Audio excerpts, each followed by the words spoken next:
सपियवैया बाबा के महिमा बानी राली हो।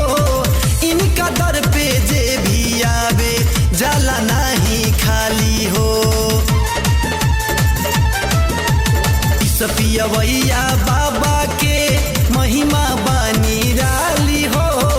इनका दर पे आवे जे भी जाला नहीं खाली हो। संदेहिया में लगा के नाच डामारू बाजा के, भसम देहिया में लगा के नाच डामारू बाजा के।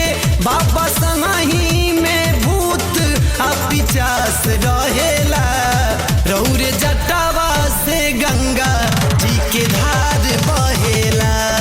रौरे जटावा से गंगा जी के धार बहेला।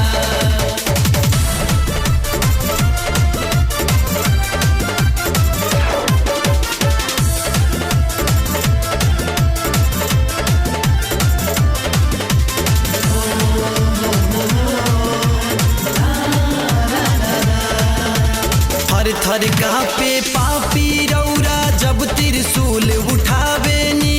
अभिनंदन देवता लो करे जब तांडव नाच दिखावेनी। थर थर कांपे पापी भोला जब त्रिशूल उठावेनी। अभिनंदन देवता लो करे जब तांडव नाच दिखावेनी। सुनी सुनी त्रिपुरारी हे जगत के पालनहारी। सुनी सुनी त्रिपुरारी हे जगत के पालनहारी। रौरा माथे चंद्रमा रौशन रहेला। शिव के जटावा से गंगा जी के धार बहेला। रौरे जटावा से गंगा जी के धार बहेला।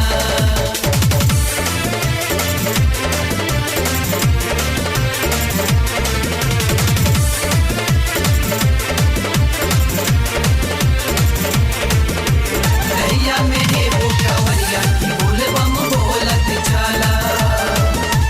रैया मेरे बोकवरिया की जय शिव बोलत चला।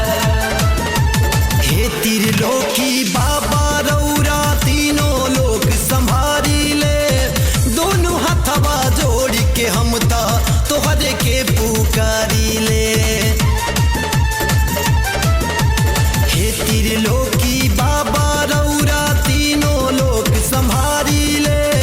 दोनों हथवा जोड़ के हम रौरे के पुकारी ले। तानी दर्शन दी देखाई आसरा तन के पुराई।